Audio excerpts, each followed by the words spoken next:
₹501 गोट्याच्या भूमिकेत आलेले आहेत त्यांचे मंडळ आभारी आहेत.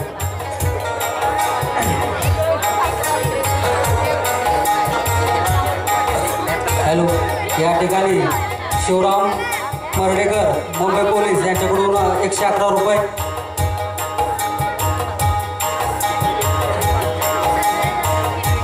नामदेव कोंडिबा मर्डेकर पाटील वायरमॅन यांच्याकडून ₹111 या नाट्यमंडळासाठी आलेले आहेत. तसेच सचिन चंद्रकांत मर्डेकर यांच्याकडून ₹101 आलेले आहेत.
सोडणारे पट्टी लवकर. किती वेळ लावतोय? हो रे बाबा, झालंच. काही करू नकोस. आपल्याला डॉक्टरांच्या सल्ल्यानुसार चालायला हवं ना. आज 15 दिवसानंतर प्रथमच तुम्हा सर्वांना पाहणार आहे. कधी एकदाची बाजूला होते असं झालंय मला. काय करू नकोस रे. डॉक्टरांना बोलायला काय जातंय. या पट्टीमुळे मला दिवस आणि रात्री आम्हाला पर्यटच कळेल असं झालं. ते दिसेल नाही मला. हो पवन, नक्कीच दिसेल तुला.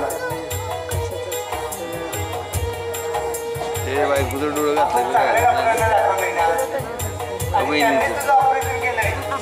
त्यांना जर काही प्रॉब्लेम वाटला असता ना तर त्यांनी आपल्याला घरी पट्टी होण्याला कशाला सांगितली असती. ज्याने दिशाच्या आणि माझी ही अवस्था केली ना ती त्याला सोडणार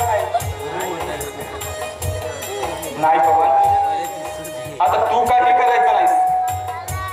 जे काही करायचंय ते मी करणार आहे. पवन, डोळे एकदम उघडू नकोस.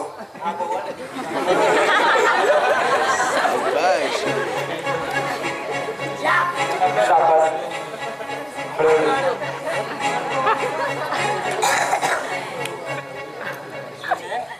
हा, अरे लाईट लाव ना.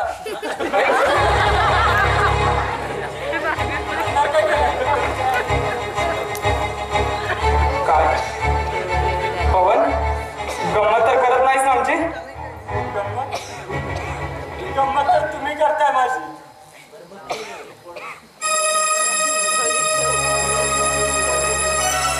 म्हणजे तुला काहीच दिसत नाही. तुला फक्त सगळे काय अंधार दिसतोय.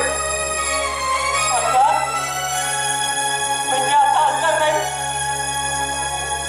मनाचा अंधार दिसतोय. याचा अर्थ मी आंधळा झालो. नाही पवन, तू आंधळा होऊ शकत नाहीस.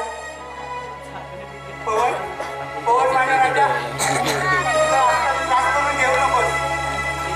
तुला दृष्टी परत येण्यासाठी मी वाटेल ते करी. हा पवन, डॉक्टरांचे प्रयत्न असफल झाले असले तरी मी खात्रीपूर्वक सांगतो, तू पाहू शकशील. खोट्या आशा बाळगायला लावताय मला. हे पण मोठ्या डॉक्टरांनी ऑपरेशन केलं होतं ना. आता कोणता मोठा डॉक्टर माझी चुकीच्या चमत्कार करणारे डॉक्टर असा वेळेसारखं म्हणून मी तुमच्या भावना समजू शकतो रे. पण तुम्ही तरी काय करणार. एवढंच सांगेन, तुला दृष्टी येणार आणि तू पाहू शकशील.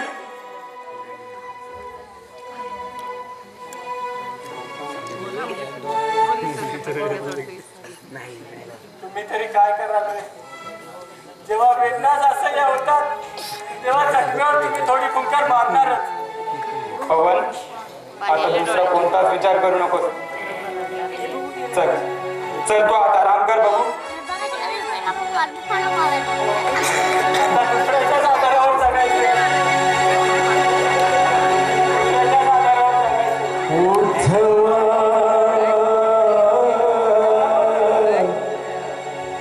अजब तुझे सरकार अथरी राजा प्रजा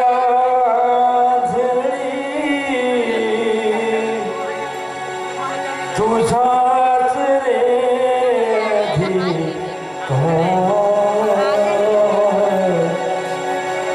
अजब तुझे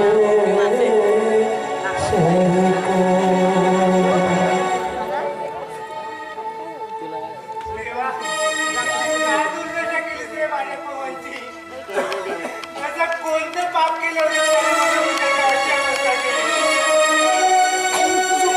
आई वडिलांच्या मागे पोळा का आणि आज माझा पवन आंधळा नाही नाही शक्य नाही. नाहीच होणार तसं दादा. देवावर विश्वास ठेवा. देवावर विश्वास ठेवू? अरे याच विश्वासाने बळी घेतला ना माझ्या विचाराचा. याच विश्वासाने माझा पवन आंधळा झाला ना. आणि तू म्हणतोय देवावर विश्वास ठेवू? दादा, असा स्वतःला त्रास करून घेऊ नका.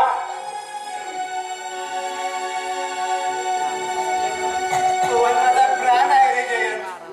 आणि माझा कुणीच नाही लागत का दादा? तुम्ही जर असं खचले तर आम्ही काय करावं? पवन आणि निशा बरोबर मला माझ्या नंदिनीचं सुद्धा दुःख आहे. माझी नंदिनी सुद्धा मला सोडून काळाच्या पडद्याआड झाली. मग मी काय करावं दादा? सांगा, मी काय करावं? माझी नंदिनी तडफडत मरण पावली. मी सुधारावं म्हणून खूप प्रयत्न करत होती. खूप धडपडत होती. पण दादा, तुमचे खूप उपकार आहेत माझ्यावर. आणि त्या उपकाराची परतफेड कशाने करू शकत नाही. पण एवढं नक्की सांगेन की पवनची दृष्टी पुन्हा येईल. मी प्रयत्न करेन त्याच्यासाठी आणि पवनची दृष्टी परत आणेन. म्हणजे तू काय करणार जयंत? काही करेन दादा, पण पवनची दृष्टी परत आणेन. चला दादा, तुम्ही आतमध्ये आराम करा. जा दादा.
नंदिनी, तू गेलीस आणि संपलं का सगळं? जगायची इच्छाच उरली नाही. कोण सांगेल ग मला जयंत हा मार्ग सोड, जयंता तो मार्ग सोड. कोण सांगेल, कोण सांगेल जगण्याचा नवीन मार्ग. खरंच खरंच नंदिनी मी हरलो ग, हरलो नंदिनी.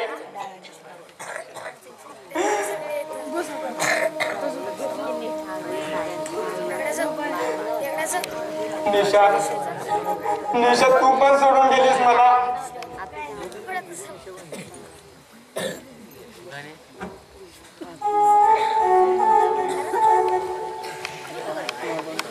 निशा काय गुन्हा केला होता म्हणून बहीण भावाचं मोलाचं प्रेम सुद्धा वाटायला येऊ दिले नाही.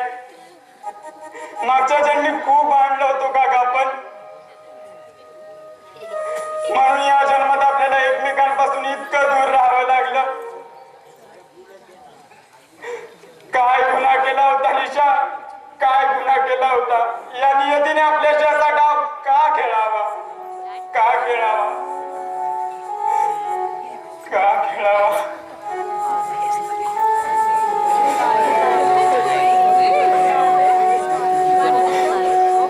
कोण? निशा, निशा, निशा काय करू ग मी, काय करू. झालं गेलं विसरून जा भाऊ. काय विसरू निशा, आणि कसं विसरू. तुला जिवंत जाळलं हे विसरू, तडफडत तडफडत माझ्या समोर प्राण सोडलास हे विसरू. काय काय विसरू मी निशा, काय काय विसरू. भाऊ तुला सुखी बघूनच माझ्या आत्म्याला शांती मिळेल रे. नाही निशा, ज्या दिवशी त्या हरामखोराचा कोतळा कडेल त्याच दिवशी सुखानं मरेन मी निशा. निशा, निशा, निशा. जोपर्यंत निशाचे कुणी जिवंत आहेत तोपर्यंत हे भास असेच होत राहणार. पण सोडणार नाही एकेकाला. जिवंत जाळेल, ठार करेल एकेकाला, ठार करेल.